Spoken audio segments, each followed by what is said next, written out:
As I am and try to hold me upright. That's the gospel right there. That's you can read any story in the Bible, and it might point to what upright means, or it might point to what it means to be held up, but that's the gospel. See me as I am, God, and try to hold me upright. The other line I really like from your story there, accidental habit. I'm learning to let go. All of us, we've developed these great habits of survival when we were kids. They were fantastic. Whether we had these loving families or whether we had a struggling childhood, we learned techniques to get through life better. Some of those, boy, it'd be great if we could learn to let go of them. Some of those have been so ingrained in us for so long, and I wish some of those I could just let go. For me, if I want to live more wise, more faithful, more holy, if I want to be a man after God's heart, I can work. You have your own ideas, but you keep it. I know I can work on being more forgiving. I do work on that, but it is hard. Is forgiveness hard for any of you? Yes. Yeah. Maybe that's why I want to emphasize things when I'm up here, like love your enemies and God's mercy. Even though I know it really hurts some of us to even think of our enemies, it drives me crazy to even think of it. Well, when I see him on a motorcycle in Nederland, and but then to imagine like mercy for that enemy, impossible. And yet, because that's so hard for me, that's why I emphasize it, so that I can work on chasing after God's heart. If I want to live more holy, be a man after God's heart, I can work on being less anxious. And boy, have I done a lot of progress. Let me tell you, in the last year, maybe the year before that, 10 years after that, you wouldn't even have known. You might think everything you see out here is just all frenetic, but in here it's a lot better than it used to be. But it's hard. I fail all the time at anxiety. Regardless of what the circumstances are that make me anxious, my less than sanely response, it hurts me, it hurts people around me. Does that sound familiar? Yeah. Wives and husbands don't look at each other. Or is there anyone here who's figured out how to manage your stress? Any hints for us how to do that? Because it is a lifetime of work. So a few of us can be less anxious. But David had his path in the Bible. I have my path. If you want to live more holy, if you want to be a man or a woman after God's heart, what can you work on? What do you work on? Judgmental? To yourself? Oh, myself, all spheres. How do you do that? How do you work on that? Well, I think I start by noticing. I think that's the first step, is when if I do it, if I have a judgment in my head, just recognizing it is the first step. And I try to talk to myself to not, don't do that. It's really hard. I'm not very successful, but I try. I keep trying. I will always try. There you go. The beginning of prayer is always awareness. What about you? Mary Lewis, a woman after God's heart. What do you work on? Trying to learn pauses instead of reactions. It's very difficult for me not to put my first reaction or my first thought or my first judgment right out there, and instead to just breathe and pause and then see what rolls out. It's going to take another 10 years at least. Yeah, 10. There's a guy in the Bible who's a lot like that, Peter.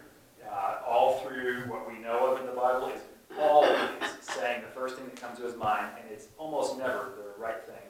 And yet, what does he end up doing? What's his job after he's written about in the Bible? He's the first pope. This cursing fisherman, ADD with no filter and no pause, ends up learning that and becoming a holy man after God's heart. So Kathleen, after God's heart. What about the rest of you? Fran? Anger. How do you work on anger? Through meditation and just being aware of it and finding why you're angry and finding the emotions behind it and what really is the core of you getting angry. Yeah. Does that ever make you more angry? Yes. Yeah. But over the years, it's something that I have worked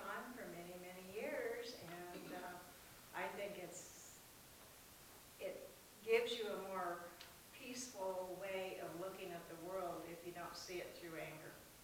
I completely agree. Those are 3 women. How about a man? John? Showing up for the right things and kind of mustering my energy and putting it in places where it actually does some good, and the balance between just not being a rescuer, but actually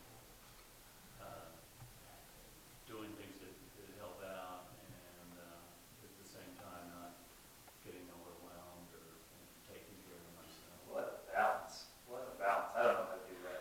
Not to be a rescuer, not getting burned out. Sounds so hard. Fiji? Humility. Knowing that in God's eyes we're all equal, and reminding myself of that on a daily basis, maybe an hourly basis, and just trying to view the world and what's going on in a humble way. In God's eyes, we are wonderfully equal. We are all tied for last place. True. The lowest common denominator. Which also means we're tied for first place. In God's eyes. Elizabeth, what do you work on to be a woman after God's heart? Letting go of the past, being grateful for today, keeping my mind in today, and starting with gratitude and counting my many blessings. Gratitude. Yeah. Yeah, I think that's a version of awareness. It's a version of preparing your day. Letting go of your past. That's a hard one, but I think it's an important one. I think that's there are parts of the past that are just so hard to let go of, but how do we move on until we can at least think about what that would be like, even if we can't do it yet? Tom? When I'm alone too much, I tend to overanalyze myself too much, and I allow negative thinking to creep inside. And, it's just better for me to seek out others where I can, avoid too much of that throughout each day. So overanalyzing yourself like you're in a shrink's office or something, it's not okay. It's just need to be and just enjoy moments like that great song we just heard and all that kind of stuff. That's a lot better to be thinking about than the negative sides of myself and everything. So Seeking just community. striving to be. Absolutely. Absolutely. Being aware and seeking that community. These are big things. These are serious virtues you brought up. And there are so many, not just in Christianity, but all religions, all non-religious sides. These are just human traits of well-being. Things we can do for us, things we can do for others, things we can control in ourselves. Some of that is what we put out there. Some of that is what we deal in our own inner life. Is anything you just said, is it easy to master? None of it's easy. It's all hard. Aiming toward a better life is always hard. But those are beautiful steps toward God's heart. So thank you all for sharing. Notice, none of you said to be nice. None of you. Someone came in on the office on it this week and said, what's the sermon about? And I said, it's about making a better life. And they said, just be nice. It's on a bumper sticker. And it drives me crazy, that bumper sticker. Just be nice. It's what you tell 4-year-olds. Be nice. No, but it doesn't get us anywhere in the real world. Kind, maybe that's good. Loving, even better, certainly great. But nice is the social lubrication that overlooks any real hard work of growing as a person or a community. I hate nice so much, I'm going to go on a 2-minute tangent. Are you ready? Do you know where the word nice comes from? It's Latin, and it's for nesius. Ne means not, that's easy, right? And scire, does anyone know what that word means in Latin? Serious? What is it? Serious? No, but actually that's going to become a strange, oddly that's going to connect in here in a second. Scire is to know, it's the verb to know. That's where we get the word science, right? And so nesius means not knowing. In this 12th and 13th century French thesaurus, here are the words translated in English that connect with nice back then.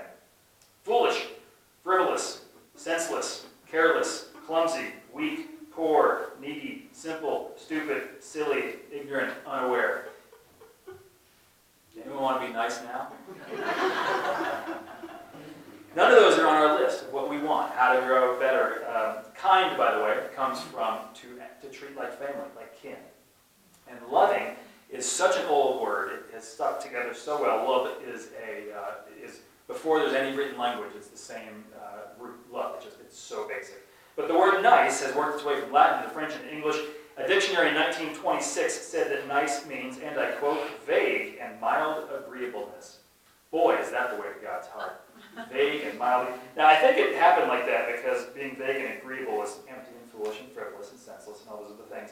But no one wants to be just vaguely agreeable in a world that so often is so cold and so chaotic. After 100 years since then, we live in a society so much more worried about not causing a sting, not offending each other. Don't talk about politics or religion around the Thanksgiving table. Because God forbid you should actually show your neighbor your heart, or God forbid you might learn something through creative tension. As a society, maybe not all the time, but it pains me to see so much that we as a society are so concerned with being nice rather than striving after something difficult toward God's heart. And too often we settle for nice, even when we know that what we need is forgiveness and calm and awareness and community and patience and pausing and stillness and less anger. Which is why I thank God that so many of us resist that trend. So many of us, we do want more from life. And so many of us, we might not know how to get there, or what it would be like to get out of this rut and into this groove. But we want to be content. We want to be still. We want to be more appreciative of the people and the beauty around us. We want real virtues. We want real growth, real healing for us and for the world. And some of us, because we want that, we come here. Because we want more for us and for the world. We think something about this holy tradition might lead us there. And absolutely, there's plenty wrong with Christianity. Amen?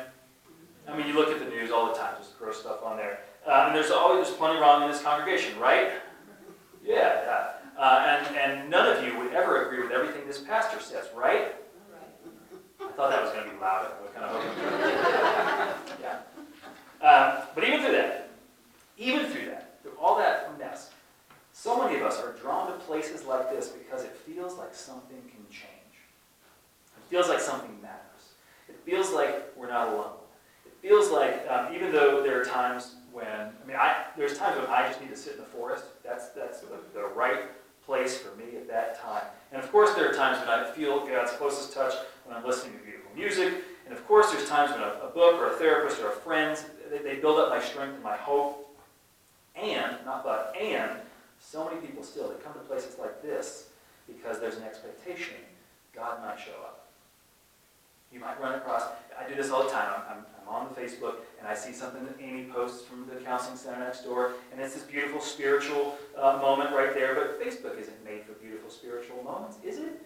I don't know what it's made for other than fighting. But we are made, this church is made, churches are made to invite our attention to God's eternal presence. It doesn't always happen.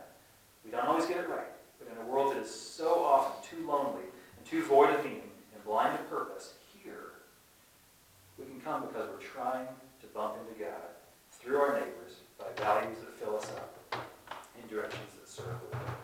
So we come to listen to stories about other sinners, like me, like him, and like her, and like Francis, St. Francis, who died 793 years ago this week. You might think of him as the mystic who loved animals, and there's all these great stories about Francis. But as a young man, do you know his story? As a young man, he wasted all kinds of his wealthy father's money on expensive clothes, and he chased women, and he drank so much wine while going and listening to musicians. He was a 13th century empty yuppie, reaching at amusement before he could identify with any sense of fulfillment. Until he gave that up, which is probably as hard for him as it was for you.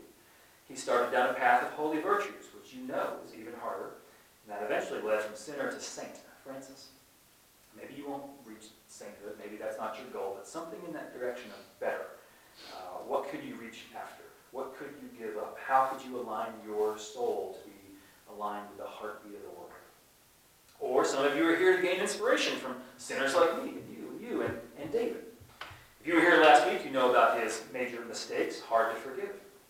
And we don't know how sincere he was about redemption then for that, but we do know somehow, whenever that happened in his life, we don't know how old he was, but whenever that happened, he started to grow up. He started to pledge himself and to inspire others.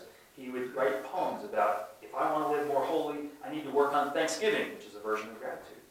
He would write poems. If I want to be more holy, I can work on trusting God through the grief, pushing away the despair that just overwhelms. Sounds a little bit like what Tom was saying. If I want to live more holy, David would write poems about I can work on confessing the sins that I do know and I am aware of. And he did work on that over and over until, and this might seem remarkable if you were here last week, but David the sinner became the man after God's heart. It's amazing. What a phrase for God to say to that guy. We can't go back and change our past, but we can live from now on with an awareness of how we've hurt others. We can live from now on committed to growth and atonement. We can't change that. We can change this. And God hopes we do. David and all of us, we do change. We want to do that in a direction of well-being and wholeness. Here's the hard part as we land this plane. What do I need to work on? Just let that sit and think. What do I need to work on from now? You have one idea, maybe it's another idea, maybe you're focused on that idea. She thinks I need to work on that. He thinks I should work on. What do I need to work on? You and God. Here's the harder part. How can I work on that? Because there's some things, to work on that, I'm not going to do that. And there's other things, that seems too hard. And maybe there is a way to try. Oh, there's a path through this. How can I work on that thing that God said I need to work on? And the hardest part, keep doing it. Seems like I got better, and then on Tuesday, oh gosh, that happened on Tuesday.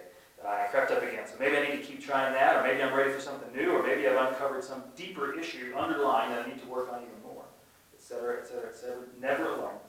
Walking with a God grace toward your best self. So I invite you to keep moving toward the beauty and joy of a well